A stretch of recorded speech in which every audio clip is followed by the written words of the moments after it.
Penguin Random House Audio presents The Odessa File by Frederick Forsyth.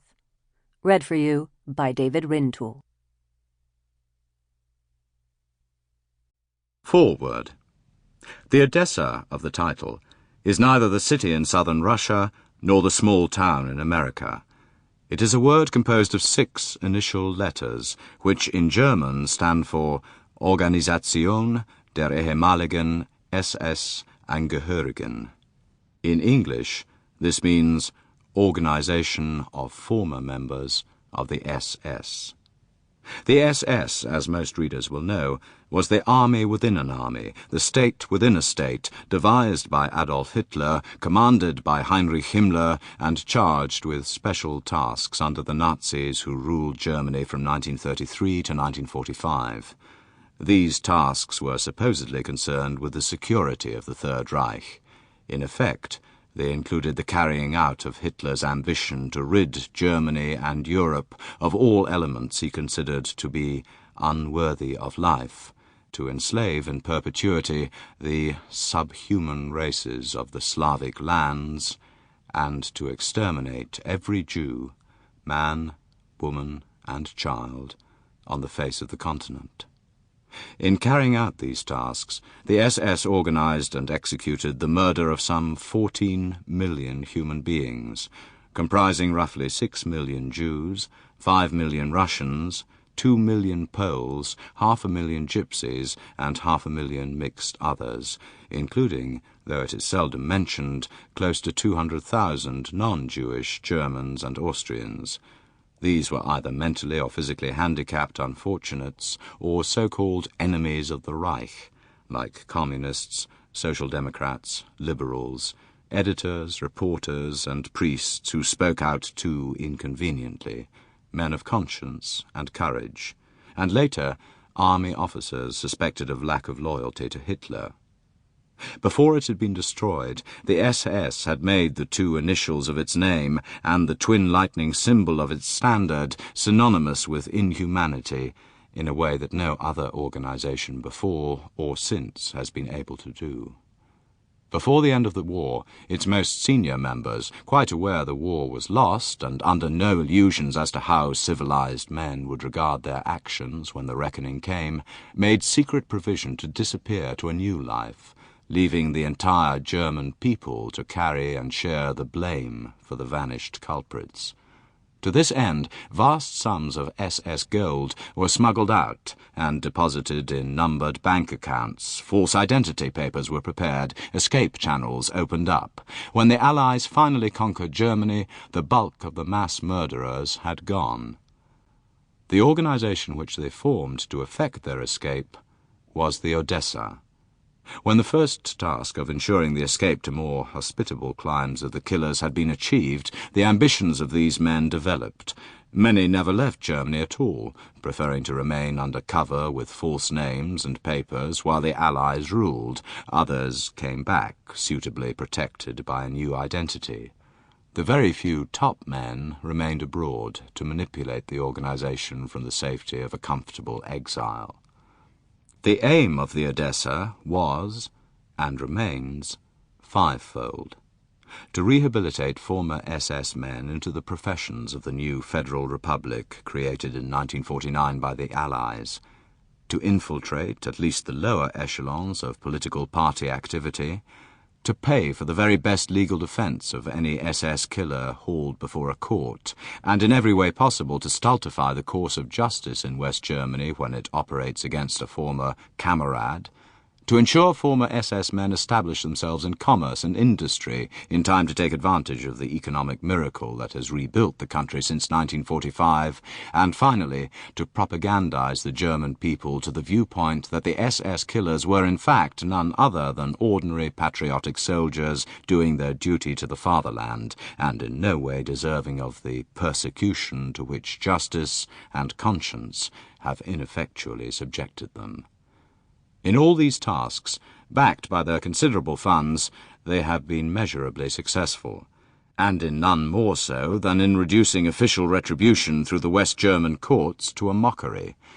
Changing its name several times, the Odessa has sought to deny its own existence as an organization, with the result that many Germans are inclined to say the Odessa does not exist. The short answer is, it exists, and the Kameraden of the Death's Head insignia are still linked within it. Despite its successes in almost all its objectives, the Odessa does occasionally take a defeat.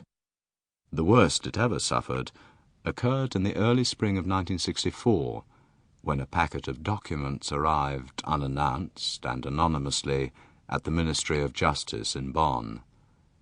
To the very few officials who ever saw the list of names on these sheets, the package became known as the Odessa file. Chapter 1.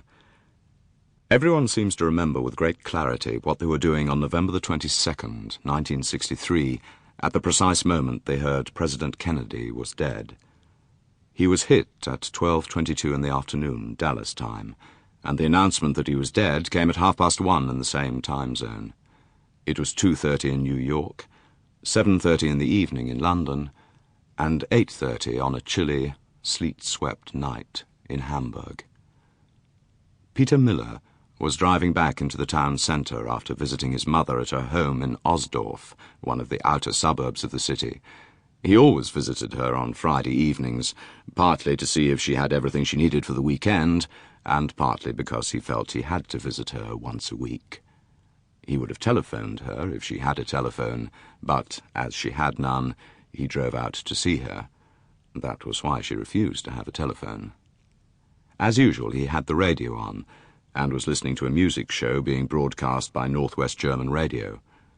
At 8:30 he was in the Osdorf Way, 10 minutes from his mother's flat, when the music stopped in the middle of a bar, and the voice of the announcer came through, taut with tension.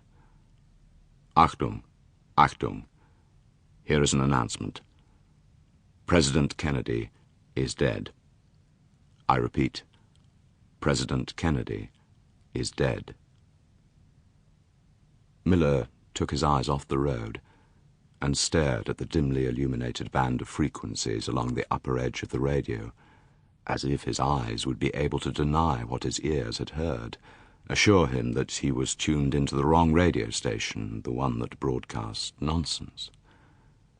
Jesus, he breathed quietly, eased down on the brake pedal, and swung into the right-hand side of the road. He glanced up. Right down the long, broad, straight highway through Altona, towards the centre of Hamburg, other drivers had heard the same broadcast and were pulling into the side of the road, as if driving and listening to the radio had suddenly become mutually exclusive, which in a way they had. Along his own side he could see the brake lights glowing on as the drivers ahead swung to the right to park at the curb and listen to the supplementary information pouring from their radios. On the left, the headlights of the cars heading out of town wavered wildly as they too swung away towards the pavement. 2 cars overtook him, the first hooting angrily, and he caught a glimpse of the driver tapping his forehead in Miller's direction in the usual rude sign indicating lunacy that one German driver makes to another who has annoyed him. He'll learn soon enough, thought Miller. The light music on the radio had stopped, replaced by the funeral march, which was evidently all the disc jockey had to hand. At intervals he read snippets of further information straight off the teleprinter as they were brought in from the newsroom.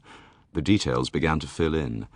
The open car ride into Dallas City, the rifleman in the window of the schoolbook depository. No mention of an arrest. The driver of the car ahead of Miller climbed out and walked back towards him. He approached the left-hand window, then realized that the driver's seat was inexplicably on the right, and came round the car. He wore a nylon fur-collared jacket. Miller wound down his window. "You heard it?" asked the man, bending down to the window. "Yeah," said Miller. "Bloody fantastic," said the man. All over Hamburg, Europe, the world, people were walking up to complete strangers to discuss the event. "You reckon it was the communists?" asked the man. "I don't know." "It could mean war, you know, if it was them," said the man. Maybe, said Miller. He wished the man would go away. As a reporter, he could... Sample complete. Ready to continue?